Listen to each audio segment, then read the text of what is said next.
is up, guys? Welcome back to today's episode of the Leo's Touch podcast. We are going to be introducing a completely new segment to the show, and it's called Bro Talk. So what that is going to be a series of episodes that include both myself and my brother, and we're going to be sharing our experiences, our lives, both personally and together, and what we've experienced with our family and just all that sort of stuff. It's going to be very open dialogue. So I hope you guys appreciate this. And also too, if you guys do have the chance, please share this episode. Please comment. Let me know what you think, or message me in the DMs too as well. And then that just allows me to make the show a little bit better, or talk about some things that you got going on in your life, or maybe bring somebody onto the show that would be able to help you as well. So with that being said, I would like to introduce my brother, Quentin Bowles, to the show. Say what's up to the people. Hello, friends. Every time that I do that, I'm just like, what is this person going to do? And I don't know. I was thinking that right before you started, and I was like, what should I do? Hey, what's up? I knew, like, I even thought about it yesterday. I'm like, he's definitely going to do something just weird. Hello. Yeah, that's literally what I thought you were going to do. Well, this is completely new. Completely different than to kind of what Leo's Touch was more or less all about, but I think it adds a good source of entertainment to the show. You know, I don't want every show to be like, oh, you know, these things are horrible, talking about really, you know, hard topics. Yeah. I think this open dialogue is really going to lighten things up. So I'm really excited about this segment of the show, and I'm also excited that you'll be joining me on this segment of the show. Yeah, man, I'm happy to be here. So, as I've asked every single one of my guests, and I'm not going to ask you this every time we do the show, but for this episode, just because this is some of the people's first time ever seeing you or meeting you for the first time, and for everybody who's listening, if you know me, more often than not, you know about my brother, or you know of my brother. So, with that being said, though, what is the most important thing to Quentin today? I was hoping you weren't going to ask me that, because that's such a tough question, and I've been thinking about it all day. But it's important. I guess, yeah, 100%. Like, what's important to me? I don't know, man. Like, thinking about everything and everything I've gone through in the past, I guess, I don't know, a couple months at least. Or just, honestly, this whole year, really. Just seeing what's gone through with our family, with Jamie's family, with my life just individually, with your life individually, with mom and dad's life, with Sarah's life and their family. I think that's the most important thing, is like, it's family. It's just, I don't know.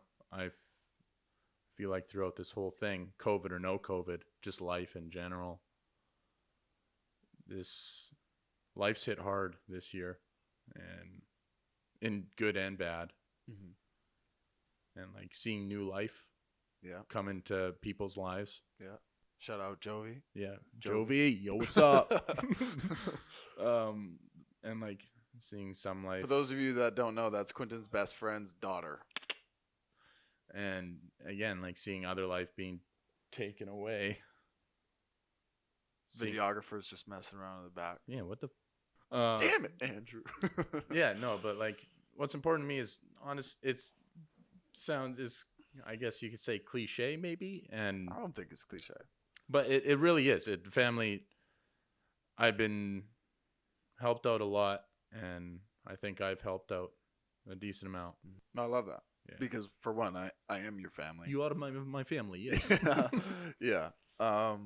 But for the most part, you know, that seems to be more or less the common answer. And I'm really happy about that, because, you know what, kind of before COVID or before any of that stuff, a lot of people had a little bit more like selfish things to say. I don't want to say selfish, but more or less had themselves in mind, or had themselves in the most important sight of what's the most meaningful thing to them, right?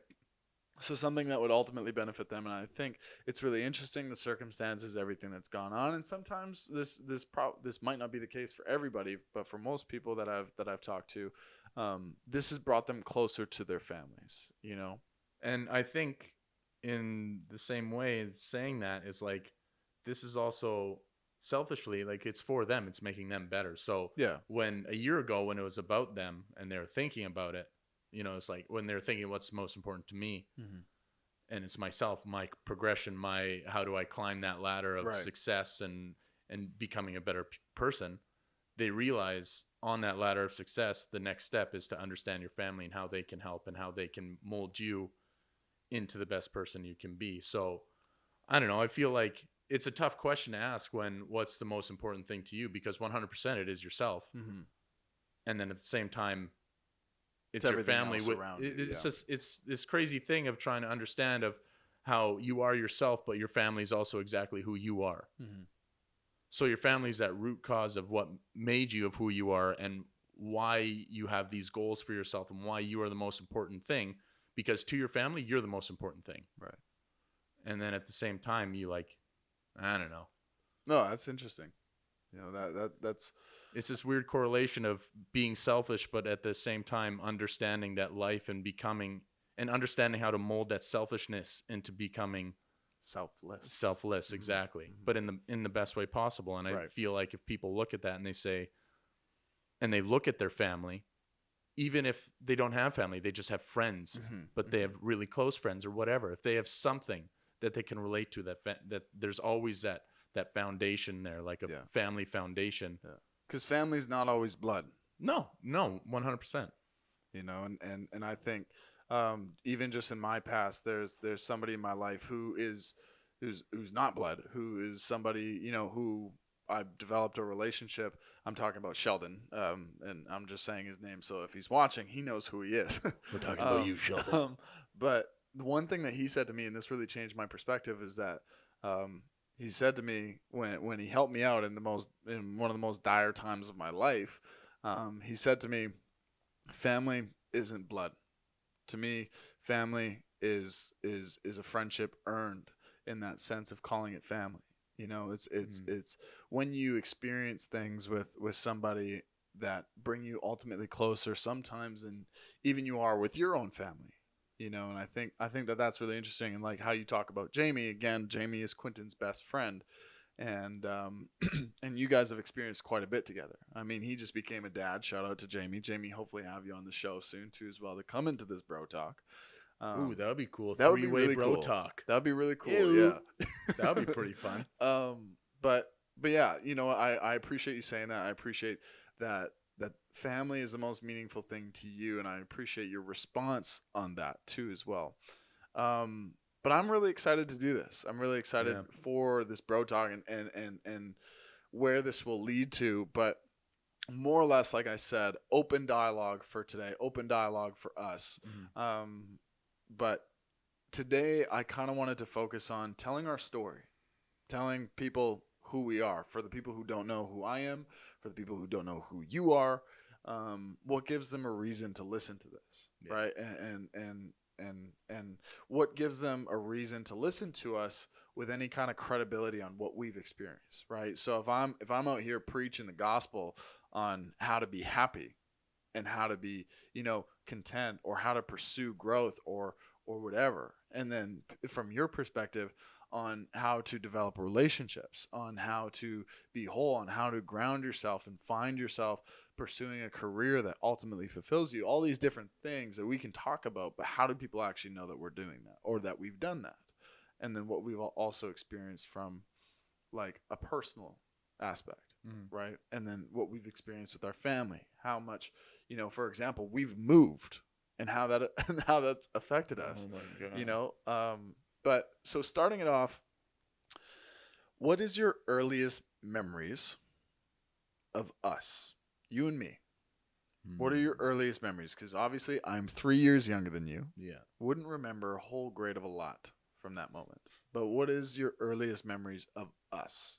I think that's tough. I don't know. Like I'm thinking about it, and the first thing that came to mind is we were in Gretna. We lived in Gretna. And it was a hot, summer day, and our neighbors were over, and there was a sprinkler. And we were all jumping over the sprinkler, and like a sprinkler is like it's like that big, like it's not huge. Yeah. And you were little. I was little. Like we were Like, how old would we have been? no clue. Okay. Anytime. What time? That doesn't give good context to the story. I'm trying to think. We could have been 5. We could have been. No, we weren't 5, but like we were young. Like, dude, you were like you were a baby. Okay. Like you were maybe 2 years old. Okay. And like you could move, you could function. Yeah. So you were kind of like, I'm just gonna go look at the sprinkler and maybe touch it and run away and whatever. Yeah. So, but anyway, like our neighbors were over and we were all jumping and running over the sprinkler. And I don't know. All I remember is the one guy, he ran over the sprinkler, but he like tripped. I don't know how you trip over a sprinkler, and he cut his toe open and there was blood everywhere. And I remember you just flying around like, because I guess that was your first time seeing blood. Yeah, pretty. And that was probably blood. my first time seeing that much blood. Because dude, he cut his toe open, and I was like, oh. Sprinklers since then have scared the shit out of me. Like subconsciously, I look at him like I'm going to jump so high over this bloody sprinkler just so I don't get my toe. I even remember that. I think that you'd ridiculously jump as high as you possibly could. Dude, I jumped so high over that sprinkler because I saw that kid's toe, and I'm like, from my point of view, when I was that young, I was like, he's got to get his toe amputated. That toe's got to go, man. And all I remember is you flying around, being like, oh shit, and I'm flying around. Where was mom and dad? Who knows? They were doing parent stuff. That's that's my real first memory of. Well, there's probably more. Like I have to. But like us doing us stuff, Yeah, us doing some stupid shit. Yeah. Where it's like, oh fuck. Yeah. Or there's the other memory. We were in Emerson. Okay, so just so you guys know.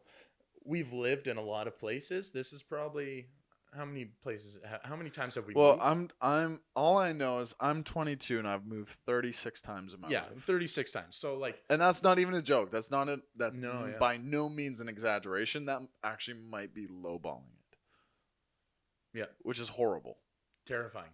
But that's anyway, why I get PTSD whenever I like move in. Whenever I see a coach, man, I'm like, I wonder it? how heavy that thing is because I'm probably gonna have to lift it in a year.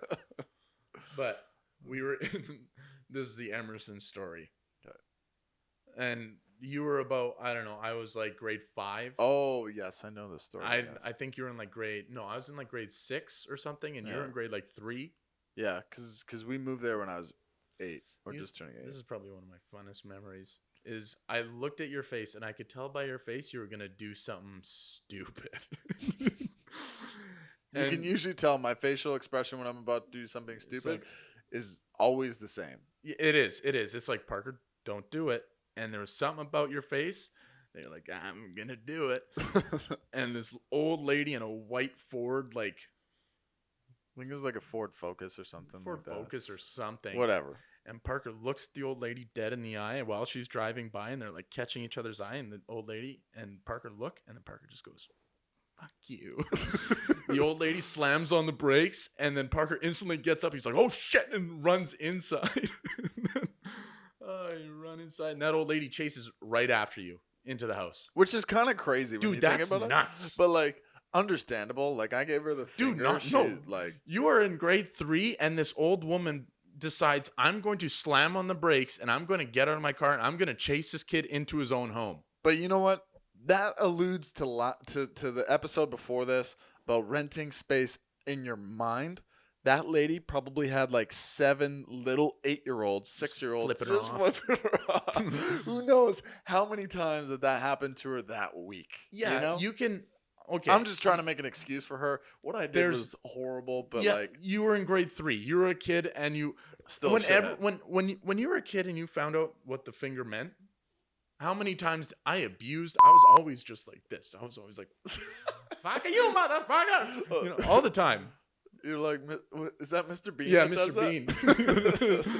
Dude, all the time. I was always just giving. And then you figure out what it actually means. Yeah, and then you're like, oh, probably shouldn't. So you actually figured out how it meant. Not good. No. Yeah. But if you think about it, dude, that lady ran into the house. Yeah, well, she met somebody a lot more fierce than her. Yeah, and then she met Sarah. She met our sister. Sarah don't fuck around. Loveliest woman you'll ever Unbelievable. meet. I love her to death. the Sarah, best- I love you. The best sister mother And yes. duo thing. But just don't ever mess with her. No. You know, like usually I'll when I'm telling people, and I don't want her to take this the wrong way because we've had this conversation before and she didn't like what I said. But like people usually don't know that we have a sister. And then when we tell them that we do have a sister, one, Sarah's a lot older than us. Sarah's 9 years older than me, 6 years older than Quentin. And she can beat the shit out of both of us. Yeah. She can throw us around.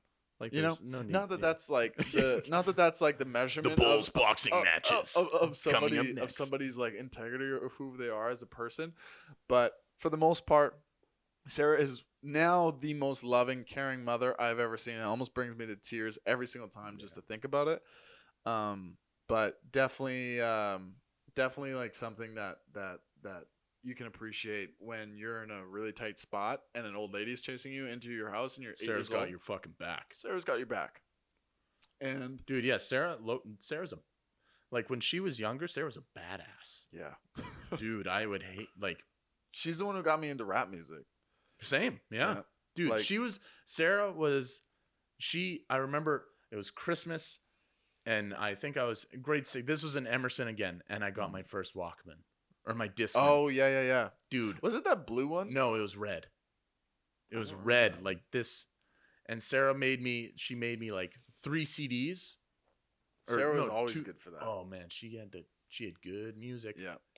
That Discman never came off my head. That was good. So now we talked a little bit about the first memories that we have or that you have, and those are both pretty good. Honestly, they resemble they they resemble a lot of how our lives have turned out and the things that we've gone through together. But not only also together, but on a personal level too. Things that we've gotten ourselves into and evidently gotten ourselves out of sometimes.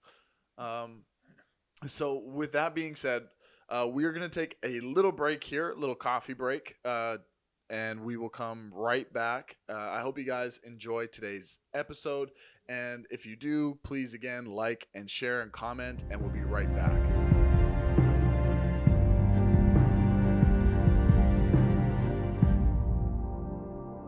Hey guys, I hope you're enjoying this episode as much as we enjoyed making it. I wanted to take this time to share some information with you guys about Leo Fit.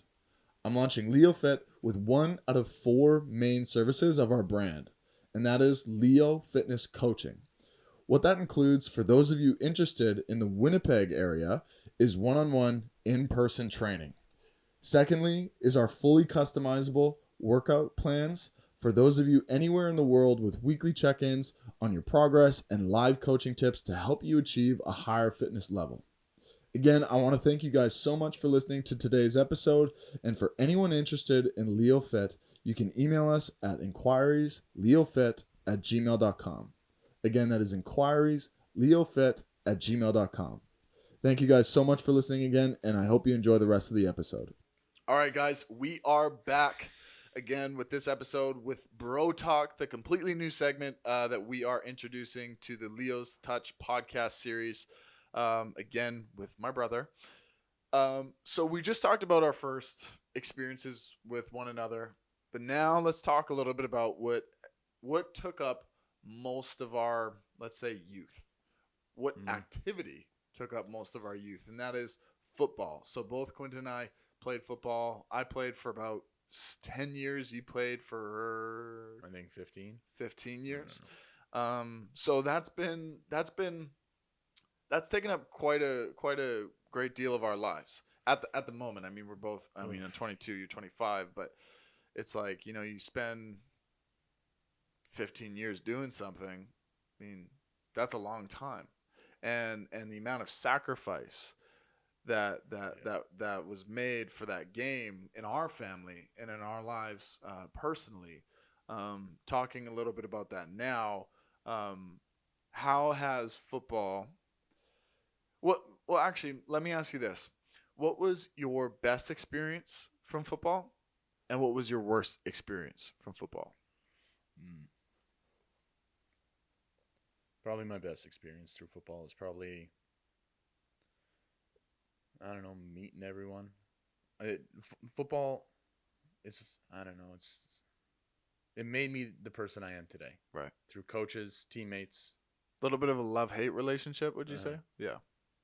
Where, dude, like, we lived in Emerson, and me and Dad were driving from Emerson to Winnipeg. Which is like an hour. Hour 45-ish. Hour 45 out of the city, yeah. There and back every day for football practice for, I think, 2 years. Mm-hmm. I even remember that because I'm pretty sure I was in the car. Sometimes, yeah. Right. But I don't know, man. Like, football, probably the best experience through football is who it's made me today. Mm-hmm. It's how it made me adapt. How I can adapt to situations. How I can read situations. Yeah. How I don't know. It gave me.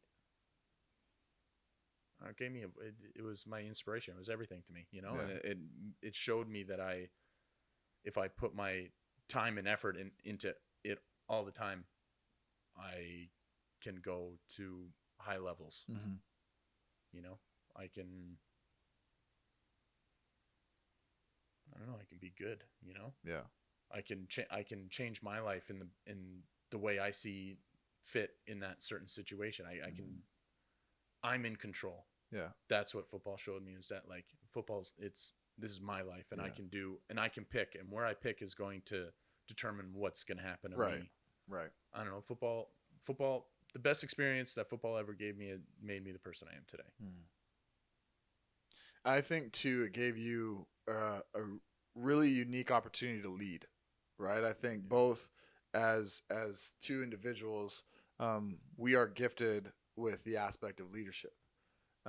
And that wasn't something that, was like always instilled in us. We didn't just pop out of the womb barking orders at people and leading little brigades here and there. But football, we went through the process. Like, we got on the field, and I mean, we weren't horrible, but we sure as heck weren't the people that we were when we finished. And like anything, that's always true.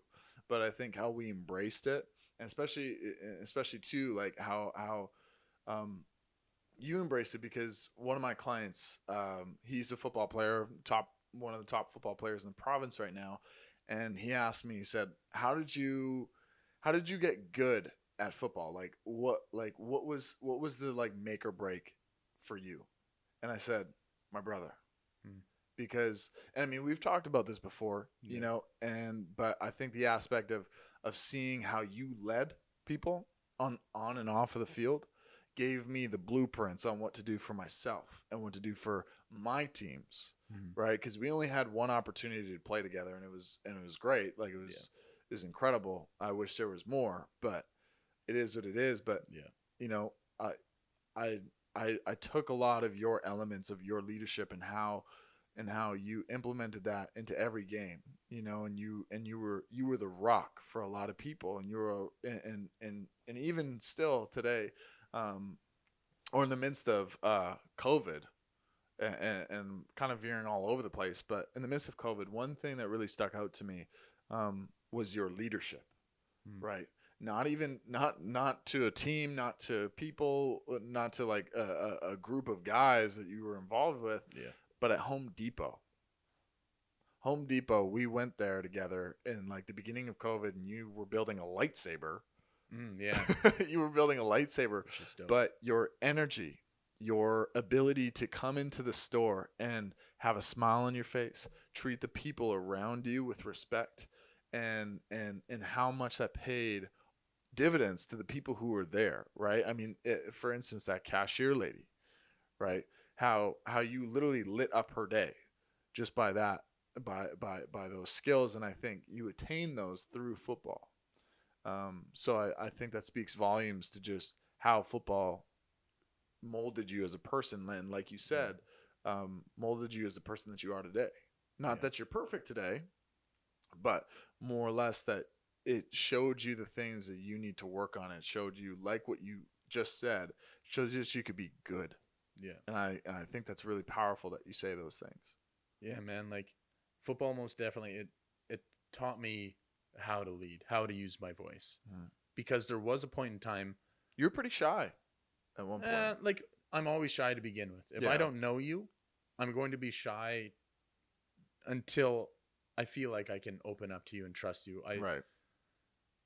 I don't know. There's always like that little kid where I don't want to be like made fun of or laughed at. Right. You know, like I want to be laughing with someone, you know? So I'm always shy to be like, cause I'm always scared of saying something stupid and everyone's going to be like, Quentin, that was pretty dumb. Like, you shouldn't have said that. And it's like, oh shit. And then I feel like a jackass, you know? And there are times in football where I would use my voice in the wrong way, where coach would pull me aside. He's like, Quentin, you're scaring these kids. And I felt like a jackass. I felt like an idiot. I was like, these are the guys that I'm trying to motivate and push. And this is me in like second year Pee-wee. Oh, okay. No, but this How old is that? That's like 12? I think so, yeah. No, but that's what I'm saying. This is how football taught me how to lead. It's like I understood my tone of voice and how I say stuff. Like that's when I was barking orders and I was, you know, I was doing it the wrong way. Yeah. And I realized how the way you look, the way you talk, and the way you present yourself is going to make people feel either really comfortable or really not comfortable. Yeah. You or know? really motivated or really unmotivated. Exactly. To get behind you or to get beside you. Or like motivated, wanting, you know, like I'm going to jump off the ledge for that guy. Yeah. Or I better do this because, or that guy's going to hurt me, you know? And I don't like, as a leader, I feel like it's the worst type of motivation to give someone for them to be scared. Yeah. Because that's to strike fear in somebody. Fear into someone. It's like, dude, like that's nuts. It's that and I've been through that in football, where I'd be in a meeting, and I'd be sitting there, and I'd be literally drenched in sweat. I'd like drenched because I knew my play was coming up, and I didn't know if I did it well enough for the coach to say, "Hey, good job." Yeah, yeah. But I watched the play, I did everything right.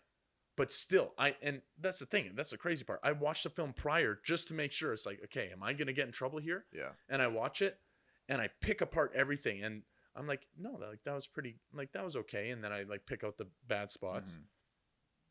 But still, I go to that meeting, and I'm terrified. And you know what? Coaches always say, like, if I'm not yelling at you, that's a bad thing. Right. A lot of coaches say, and this is true in some ways, right? Like if a coach is yelling at you on the field, that means they give a shit about you, but it doesn't only mean that they give a shit about you. It means that what you're doing is kind of right, but you're just missing like a few more details, and then all of a sudden you can make it perfect. Right. And so I think it's interesting that you say that there are definitely, you know, a lot of coaches out there that instill and strike fear instead of motivate, instead of come from an approach of like, hey, Quentin, you know what, on this play, you were really out of bounds, or your first step was kind of crappy. Yes, exactly. You like, shot your hands in the wrong way, yeah. like little details like that. But I understand for a lot of guys, especially because I think you're describing university level. Yeah. You know, a lot of those guys think that they're, you know, hot shit. A lot of those guys. Yeah. So maybe, but like, and that's the thing, like they technically are, like they're at a level where they can label themselves as hot shit. But it's just like, man, like, I don't know if it's maybe our generation where it's like, hey man, you don't need to talk to me like that. Yeah. Or it's just like, but again, like when I was terrified like that, that was some of the best football I've ever played in my life.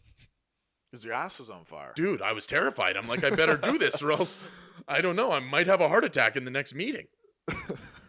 But at the same time, and then I flip it, and then I go back to Raiders with Coach Gordy. Right.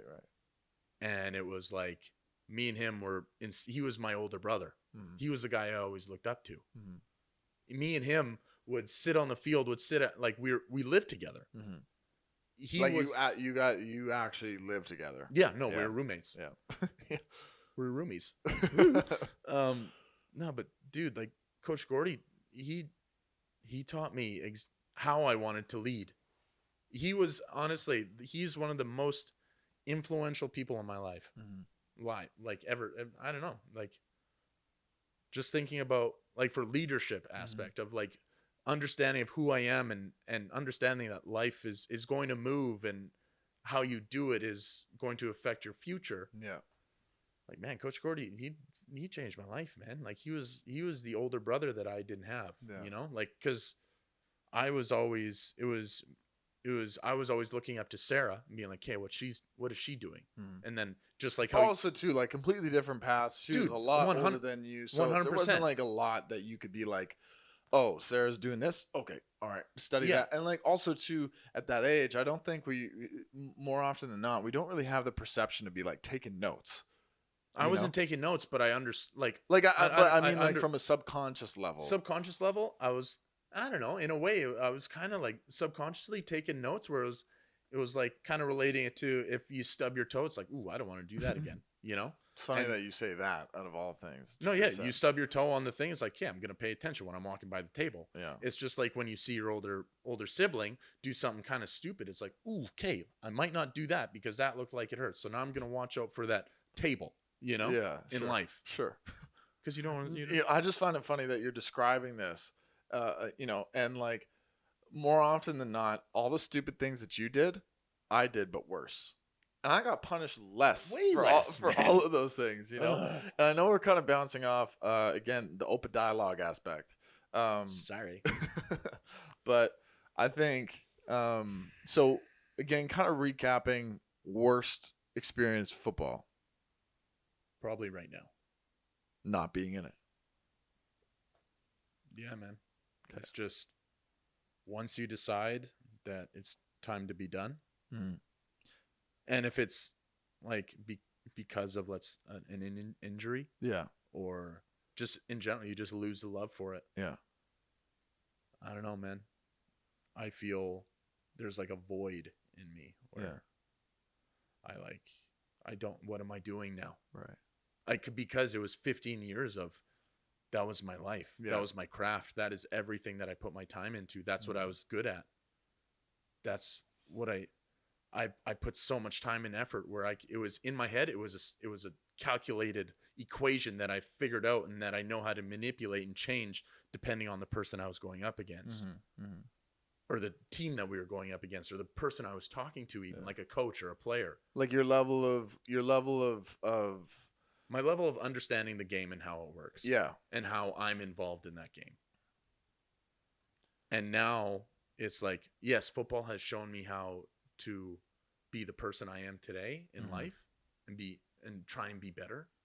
But now it's like, I don't know if other football players are looking like that, but 15 years and then suddenly it's like, boom, now you don't you don't have that outlet where everything disappears. Yeah.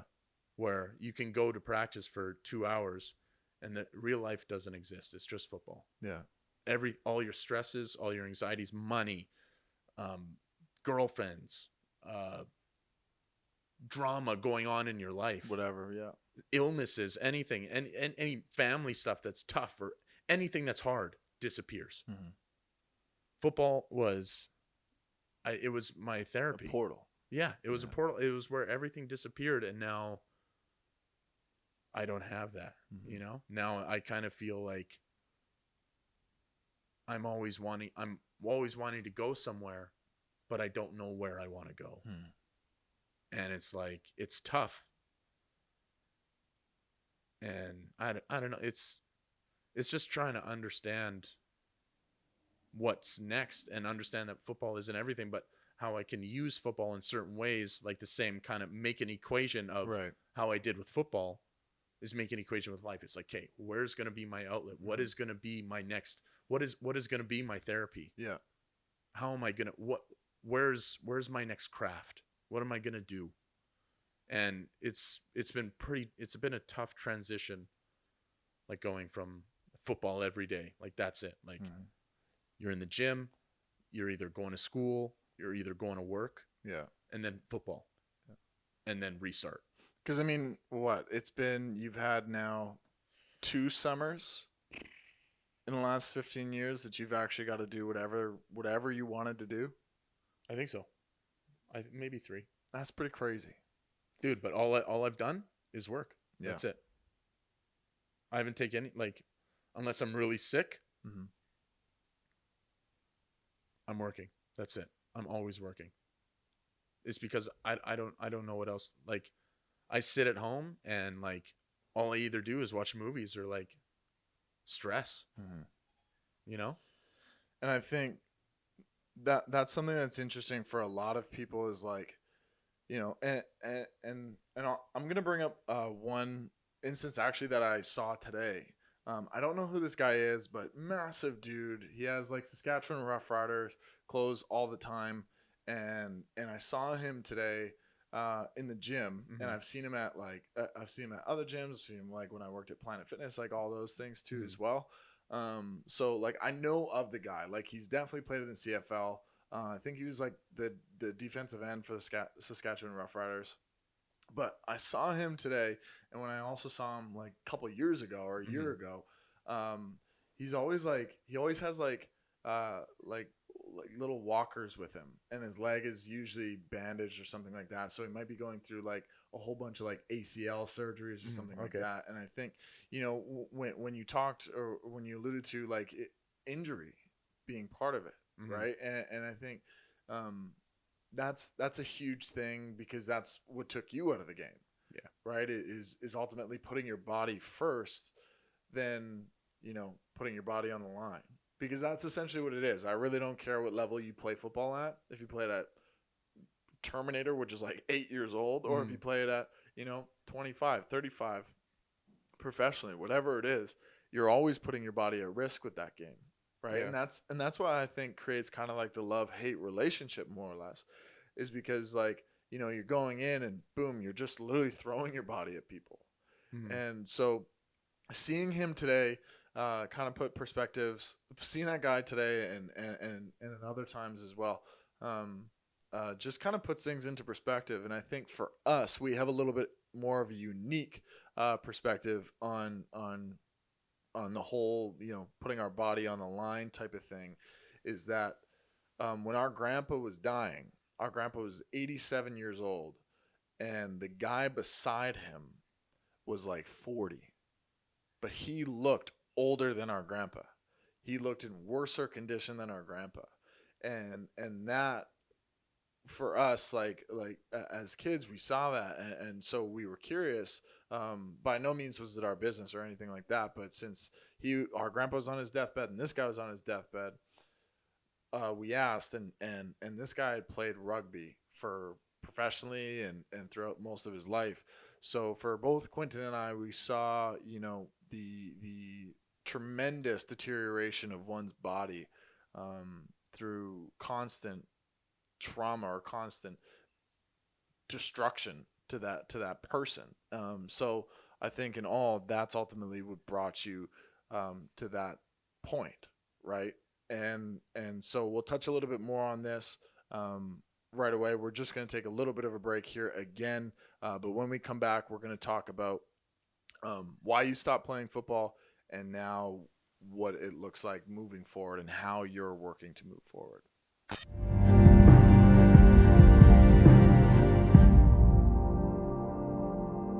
And we're back. Welcome back to Bro Talk with yours truly, Quentin Bowles and Parker Bowles. This is called Bro Talk, and this is what we're going to talk about is bro stuff. So mind your business and just pay attention. Thank you. Honestly, I kind of want to keep that. Yeah, we better Keep that. I like that.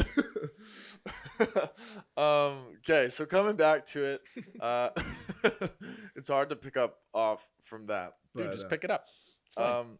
So talking about football still and how it's impacted us and how it's impacted you more or less, from a perspective of like, what you're dealing with even now after being away from the game. And again, what type of perspective it gave the both of us, from, the longevity standpoint for our bodies. Again, seeing that guy 40 years of age next to our 87-year-old grandfather, and he looked worse. Yeah.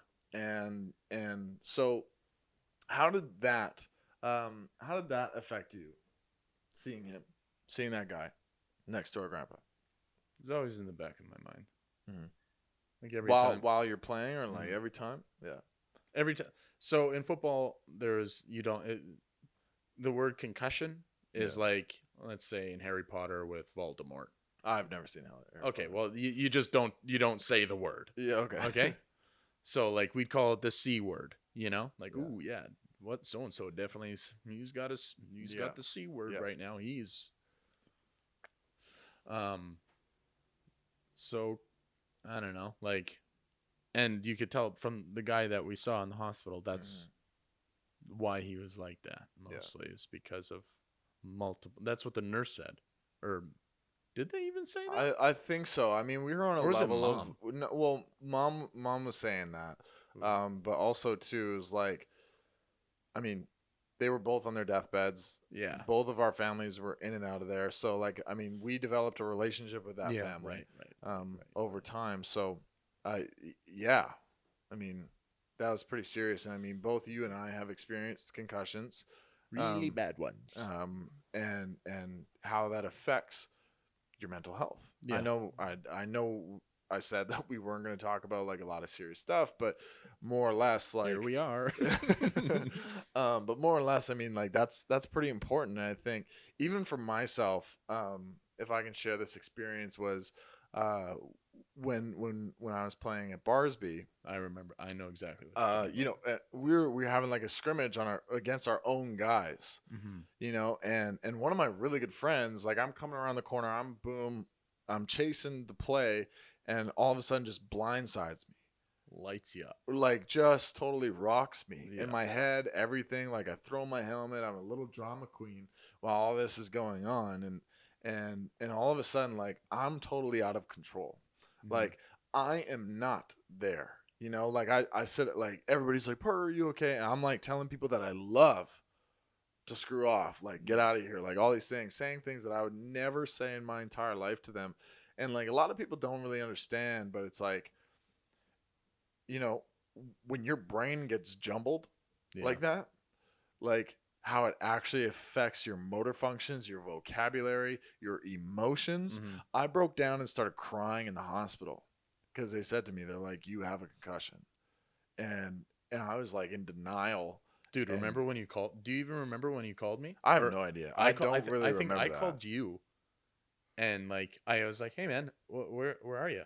And it was like the same thing. It was like you ripping into me, and I'm like, "Whoa, what's even going on?" I'm like, "Why I was are you just talking?" mad at everybody, dude. And yeah, and then I called Mom. I'm like, "What's going on with Parker?" And then she tells me, she's like, "You just got a serious concussion." I was like, "Oh shit." Yeah. Can we cut for a sec? Yeah.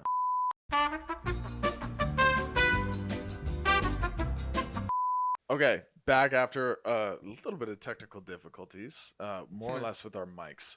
Hey, if you wanna really help us out, send us some new mics. That would be wonderful. Send us stuff to talk into so we can talk into it. so you can hear us talk. All jokes aside, though, with that being said, like, coming back to the stories is how that concussion affected me. Again, like, to the people who I love the most, I was like, my coaches, everybody, I was like A1 dickhead at that moment. But that's like I'm not saying A1 dickhead's one of the signs of getting a concussion, but like, but I like, for the most part, I wouldn't be like that. Crazy mood fluctuation. And that's after that moment, yeah, that was when I stopped loving the game. That, because for me, like, I stopped playing literally right after high school. Yeah. Like, after that moment, I was in grade 10 going into grade 11, and I had just moved across the country to play the game that I supposedly loved. And then after that point, like, just that ding to the head, it really made me question, is this worth it anymore? And I think, again, now talking about that, or talking about like the sacrifice that we made moving, well, I mean, not really sacrifice, I mean, we moved to Vancouver Island from Winnipeg. That was a pretty good sacrifice. Yeah, that's pretty good sacrifice. But from a more like, let's kind of switch gears. We've talked about football quite a bit. Yeah. But now, taking away everything that we've mentioned, kind of what we did during that time, or when you graduated high school, and then when I was going into grade 10, I know I said we're going to switch gears and not talk about football, but we're going to talk about football's football. our entire life. But this will kind of help flesh out what I'm trying to explain here. But it's more or less the point of when we moved to the island. So you left to go play for the Vancouver Island Raiders, right out of high school, and then I shortly followed you afterwards to play for the John Barsby Bulldogs on Vancouver Island as well in Nanaimo, and we literally just got up and left. It sucked. Winnipeg, like for me, I barely even told a lot of people. Like, I barely even told any of my friends. I just said, hey, I'm leaving. And then, boom, I was gone. Like, my closest friends knew. But that was pretty much it. And then... Man, for me, it was totally different. What was it like for you? Like, for me... but I had this weird, like... I mean, you were coming out of high school, so Dude, it was great. It was grade 12, and I have a great group of friends that I'm hanging out with. We're finally... Like, we're together all the time. And then I decide to move, and for some reason, all of us in that friend group, like, I'd always joke and be like, don't worry, I'll be back in like 6 months. I'll be fine. But for some reason... 7 years later. Yeah. For some or reason. 6 years later, however long. 3 years later. Yeah. The SpongeBob. Anyway. Andrew, you can edit that in, right? Yeah, you can put the 3 years later. No, however long I was there for. Yeah, cool. But for some reason, I remember right before I left, I went to their house and like we had a fire and we Whose house? Who'd you go to? Jesse Ratska's house. Oh, okay. One of your friends. Yeah, one of my buddies. Yeah. And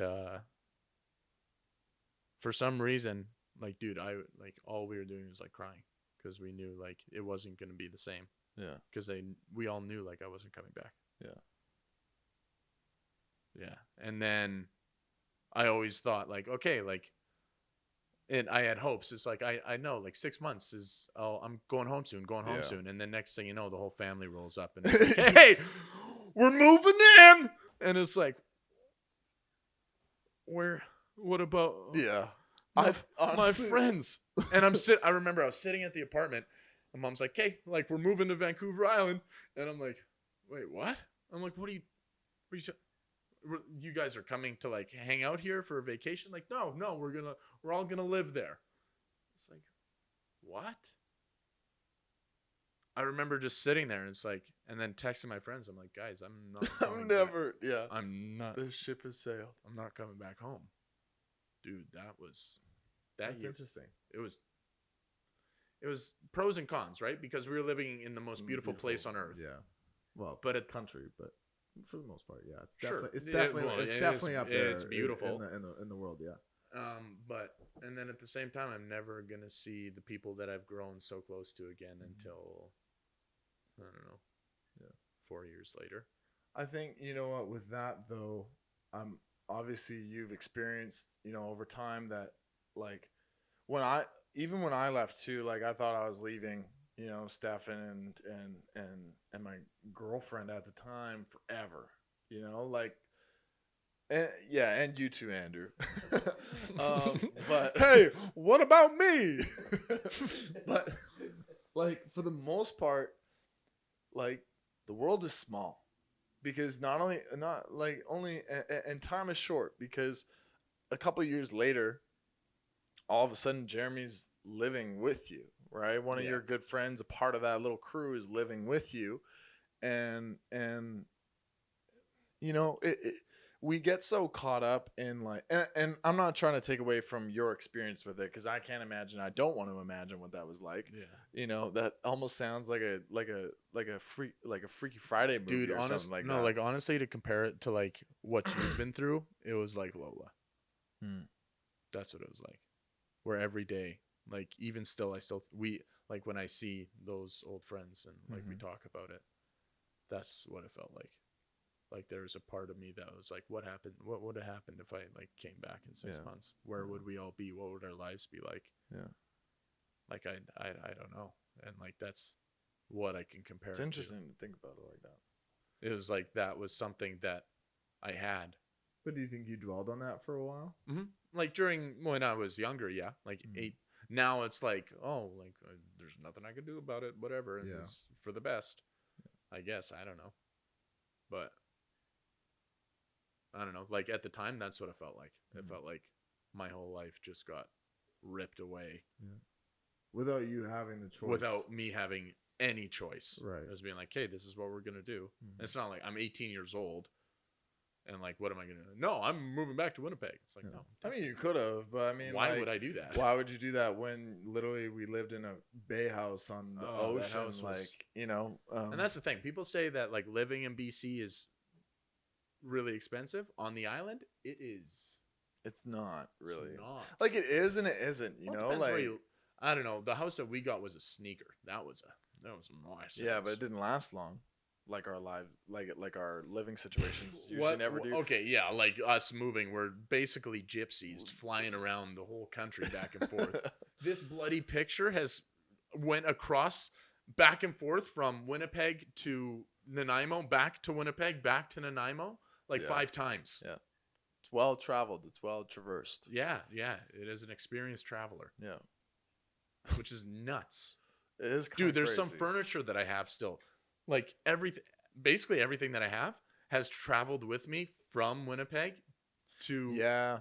See, you do that. For me, I kind of just left a lot of things there. Like, our mom is somebody who holds on to things like crazy, but she has like a whole different approach to it But all dude, because that's like those are things that she like worked for, bled, sweat, 100%. cried for. So like those things are a lot more sentimental to But her. you never know how an ottoman comes in so handy. Like, hey mom, do you have an extra ottoman? Oh yeah, I got two No of them. doubt, half the stuff in this place is from her. Dude, yeah. You know, She's and got a good eye. yeah. That's You for got a sure. good eye, mom. Huh? Got a good eye. I Okay. didn't know if I was supposed to wink. I feel like Okay. that would be weird if I winked at the camera. You got a good eye. Stop with that. Yeah, sorry. Okay. So we've talked quite a bit about the football and now the leaving aspect. I mean, that was a really big part in both of our lives, and it became evidently it became a reoccurrence in our lives because we did come back Mhm. to Winnipeg, and then we left again. Yep. And then we came back again. It's so tough to explain to people. Yeah. Just know that we have a really hard time. We have a bad case of indecision. We can't make up our minds. But it's also when it comes to the most beautiful place in our country and also the coldest place in our country.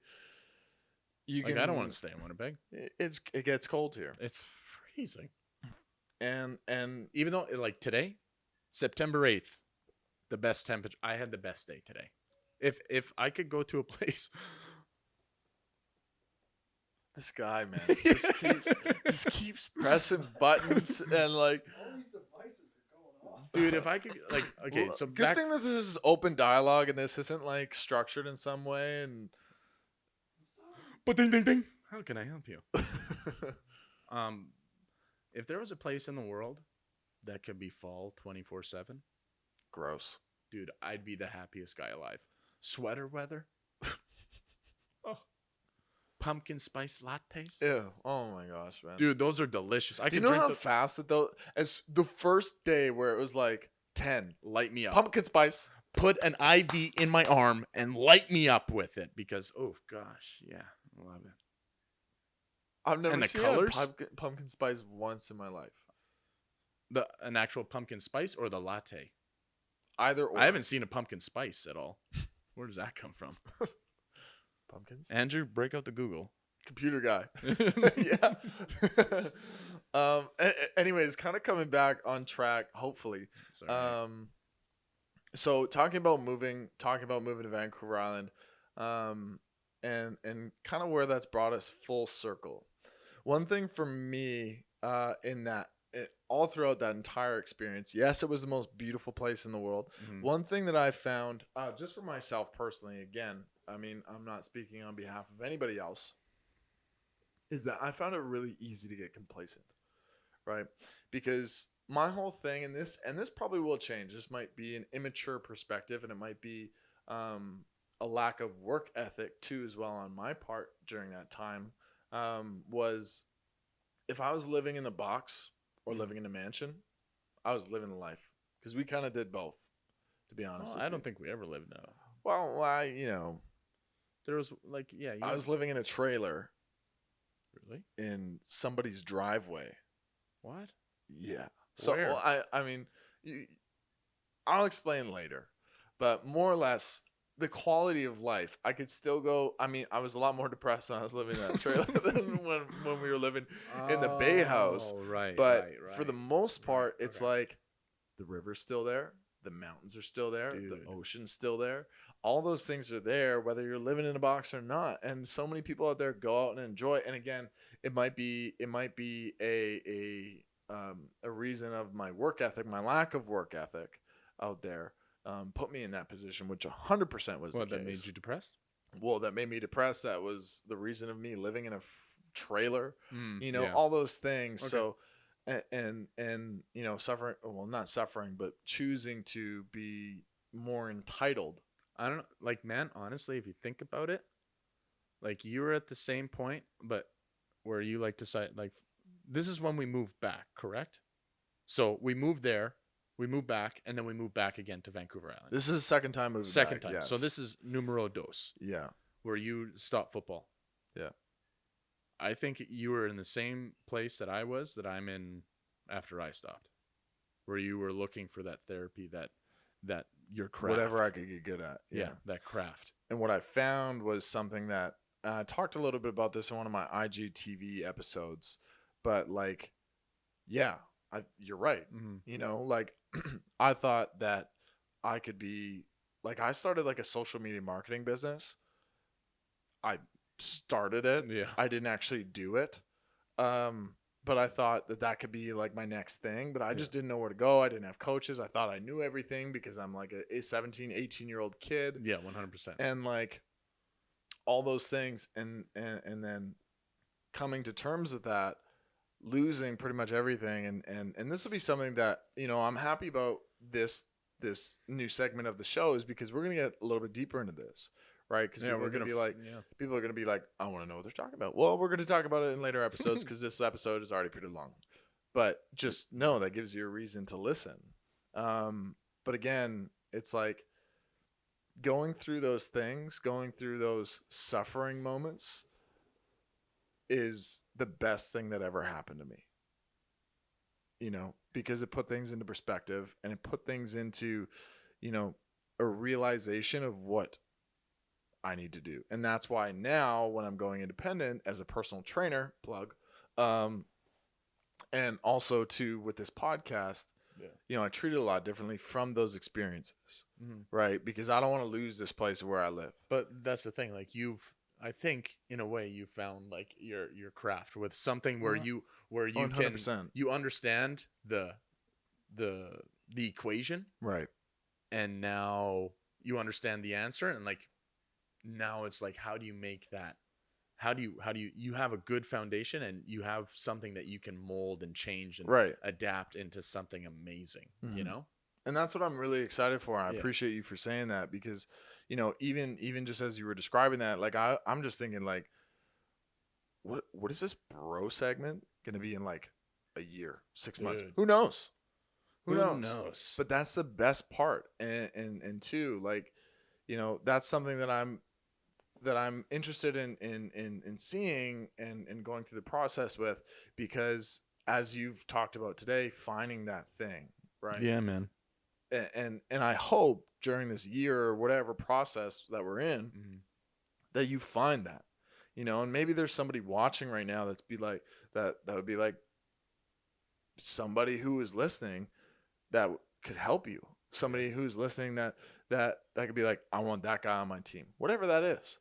Yeah. Right. Or like, you know what? And that's the thing. Like, I don't know. But I think that's the best part because that creates an opportunity for you. And that's why I wanted to bring you on the show, but also create this whole segment of this show for us to talk. And I think too, kind of because I alluded at the beginning of the show that we're going to talk a little bit about like what we're doing for our future and stuff like that. Building stuff. I think that creates an exciting opportunity for people to listen to that too as well. Yeah. And an exciting opportunity for somebody out there who may be needing somebody of what we talk about, or the Yeah, things that 100%. you're interested in and that I'm interested in. So yeah, but kind of concluding the first bro series, the first bro episode. If you were to take one thing away from what we've talked about today and put it all together in a sense of like, maybe somebody's going through something that you went through from a point of like not being being uncomfortable, being out of your element, more or less, being out of your zone, being out of your portal, right? Because football was that for you. If you were to give any advice to that person, what would it be? Honestly, like, it's going to be hard. Like, even last night, I'm up till 3 a.m, like, just with anxiety of not knowing what I'm going to do. With just like, I see my friends that didn't pick sports and that went out and just did school or got a really good job or whatever. And they're really successful. Right. They have the life that I want. And because I picked sports and I pursued this to a certain level, and then now I stopped, I feel like I'm... Do you blame sports for that? No, because I wanted to do that. I wanted to pursue it. Exactly. But again, if you were to give advice for this, right? This is what I'm saying. Like, when we feel behind, and this is what I've been trying to, like, fear of missing out. No, not fear of missing out, but fear of being behind from your peers, from the people your age, from whatever, even people on Instagram or whatever. You see these young guys and they come to the club, whatever, they spend tons of money or whatever, and then or other things, they're going on trips and stuff, and that's what you want, but you're not there yet. And it's just like understanding that it's just gonna take time and it's gonna be hard, but you just got to keep moving. You got to keep fighting. It's just like, you got to remind yourself that you're strong and you're going to go and you're going to do what you need to do to become the best person you can be. It's like every day your mind's your best friend and your worst enemy. It's your strongest tool, yet your weakest link in your chain of armor. It's how you mend that armor, how you use that weapon to make yourself better. Not seeing it, I guess, not even seeing it as a weapon, seeing your mind as a tool, and being able to build yourself up and make yourself strong and keep moving forward, because there's times where you're going to want to stop and you're going to want to jump, and dude, you just got to keep going. It's going to get better. You just got to keep fighting. So that's what it's all about. It's legit. That's fucking legit, bro. That's real, man. Yeah, man, that's real. That's honestly, that's life, man. You just got to keep fucking fighting. You just got to mend those tools and make your home wherever you go. I love you, bro. Love you too. I said that this episode, you can make me cry too, dude. I said that this episode wouldn't be all like deep and stuff, but I think this is one of the deepest episodes. But that's good, man. That's what I want. I always cry. Okay, if you know me, you know he's it. Emotional. I'm so emotional. I always cry. No, but you know what, man? I really appreciate you, because those words were beautiful. Those words were true. Yeah. And you know what? I think being your brother has been a blessing, because you are incredibly wise, but you are always there to say the right thing. Because every time that I've come to you for advice, and like, even some of the time I've neglected coming to you for advice, because I'm like, oh, great, goodness, gonna tell me this and that, and like, from a little brother perspective, it's like, you don't want to keep getting told what to do by your bigger older brother. No, yeah, you have your own path, and that's why we're like, sorry to interrupt, but dude, you're going. You built you have this amazing foundation. You got this amazing tool that you have. And hey, I'll be right there to remind you that, hey man, this is your tool. You're going to use that, all this amazing stuff you have in here, and you're going to build that beautiful home that you've always wanted. by home, I mean your life. Yeah. And that's what you got, man. That's what you got to remember. It's like you got everything, everyone, each and every person listening, every person out there. We each have these amazing tools where we can build the house, the life that we want. Yeah. It's just understanding and how to use those tools. Yeah. And it's like, man, like I'll always be here to help you up, to help you maybe lift up that board that you need help lifting, you know? Mm-hmm. But at the same time, like, dude, you've laid your foundation. I appreciate you saying that. Yeah. You know, and one of the things, like, even just as we kind of wrap up here, sharing an experience I struggled with being too intense at times, or kind of like there was an analogy that you said, I kick in the door and then I kind of, as soon as I'm in the house and I'm looking around and I see the door broken completely off and, you know, the repercussions of that, looking around, and I'm trying to find like a good analogy for this, but more often than not, my expectations are very, very high of myself and of the people that I'm around most of the time. And those expectations come off, and I talked about this in the last episode, those expectations have come off as detrimental to my relationships, to my environment, and to ultimately my person. And the best advice that you have given me so far has been to breathe, calm down, relax, because you are a very perceptive person. You walk in, you look at things, and you try and see them from a more of a bird's eye view, whereas I go like SWAT team. Like, all right, I'm in the door. We're going. You know, Here like, we go. I'm in there, Yeah. and ever since I've taken that approach of being more calm, my friends have noticed it. Right, the people that I used to work with noticed it a lot more, and I hope that you have too. Yeah. You know, and so I mean, that advice from you has been incredible for me, and so I just want to give you thanks, you know, on this platform, and too, because, you know, this ending is going a little deep, but but just finishing it off, man, I appreciate you, and I appreciate what we're doing with this, and I'm very excited for the Bro series, the Bro Talks, to become more and more of a relevant thing for Leo's Touch, because it's different, right? Yeah. But it's also real. It's very real. Yeah, I'm not faking anything, folks. This is all me. This is real. This is the real deal. This is me and Parker. This is what we're going to do when we talk about Bro Talks. This is it. That's all. Authentic stuff you're looking at and listening to. Okay, when you watch that back, you'll be like, oh damn it, Quinn, why'd you do that? Why'd you do that? Why are you looking right in the that's camera? okay. You're making me feel weird. Yeah.